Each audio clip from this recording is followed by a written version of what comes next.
Video number 2 of my damaged Yamaha silent bass. Before I show you the second issue, I thought that might be useful. At least you've got the model and the serial number there to be able to get the correct components for the year of manufacture. If you can't see that, I'll read it out to you. The serial number is 002507 and the model is an SLB200. So what the second problem is that I have with this instrument is I bought the instrument second hand. So when I bought it second hand, the bottom of the instrument where you put in the metal end pin, which is the riser reel for the instrument, that goes in there. And you can see first of all the person who I bought it off, they've put a Jubilee clip on just to help get it to the correct height. And what they had on there was this screw with a wing nut that you would just tighten up the wing nut. I've untightened it there. But you would tighten up the wing nut like that, and that would effectively clamp the peg in the appropriate place. I'm going to take this out just to show you. So ultimately it's like a little end screw that goes in there that does that job. I'll just pull that out so at least you can see. Now interestingly, I've noticed this bit turns. It's the first time I've discovered that. I've just put my finger in, so I'm going to see what I pull out. Pulled out this metal ring. It's in acceptable condition, that metal ring, to be honest. I mean, it's a little bit damaged, and a new one of them would be nice. It doesn't look like an expensive part, but it looks like a piece of chrome tube or something like that. Possibly 15mm from my experience dealing with pipe work. So yeah, so the way that works is we've got the bottom of the instrument. I've taken the relevant parts off. There seems to be two holes. One screw hole there, which I've never ever had anything for. Maybe looks like it's been made at a later stage. I'm trying to steady the camera for you. And the reason I say that is it looks a little rough around the edges compared to that one, that looks like it's been factory drilled.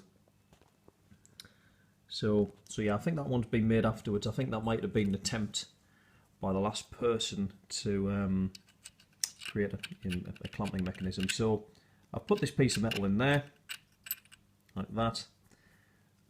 We've then got this wheel that goes on, which keeps that in place.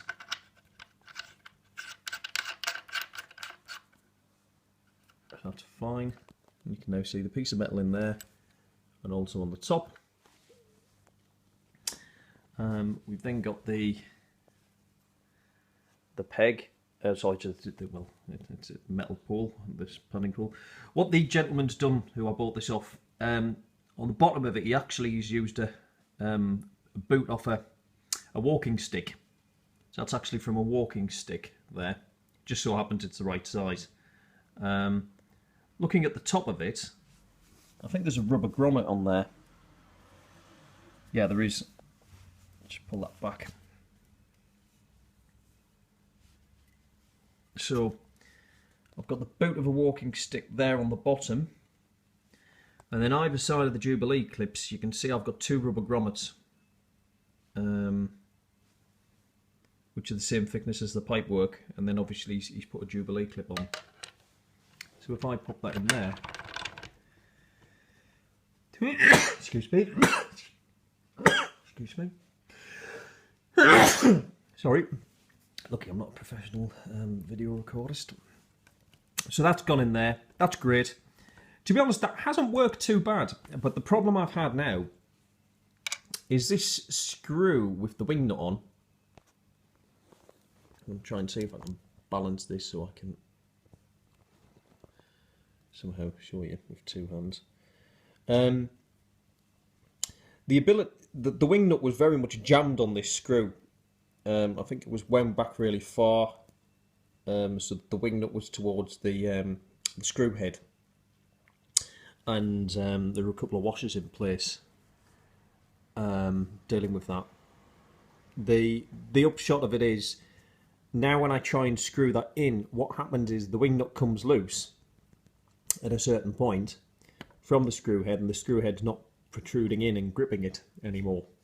So I don't have a thumbed ability with this anymore.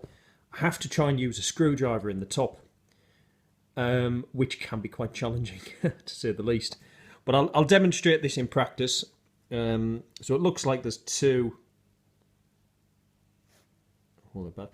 It looks like there's the wing nuts, two very, very small washers, and then the actual screw head with the shaft itself. So I'll pop that in to the appropriate hole, what I've been using. So that goes in there to clamp it. We start turning, which is great, that's working. And when it's gentle, no problems. At the moment I'm just turning using the actual screw head. Right, so I've got as tight as I can with the screw head. Now what happens is if I twist this with the wing nut, you can see it's spinning, but it's not actually increasing the tension from that round there. Do I have a screwdriver handy? No, I don't. Well, anyway, it doesn't matter. In order to tension this up, I just put a screwdriver in there and twist. But to be honest, I have really been struggling. Actually, I've found that a real challenge just to get that super tight. And obviously, getting a screwdriver and tightening that every time I've got rehearsal, it's not always good. And what that means is that's loose. So sometimes I lift my base up to reposition it, and when I lift my base to reposition, it has popped out on occasion. Obviously, I've got to lift it quite away, but it happens when the base slips, slides, and also walking on and off stage as well. Because if I'm, walking on and off stage with the instrument, unfortunately, that just comes off, completely. So it's some way really of just clamping that in. I think some kind of thumb-turn bolt or something like that in there would possibly, do the job. I don't know, obviously, what was supplied by Yamaha originally to make this work, and to have the height, consistent. But that's what I've got. So I'll leave that with you, and yeah, I'll wait for your feedback. Thank you very much.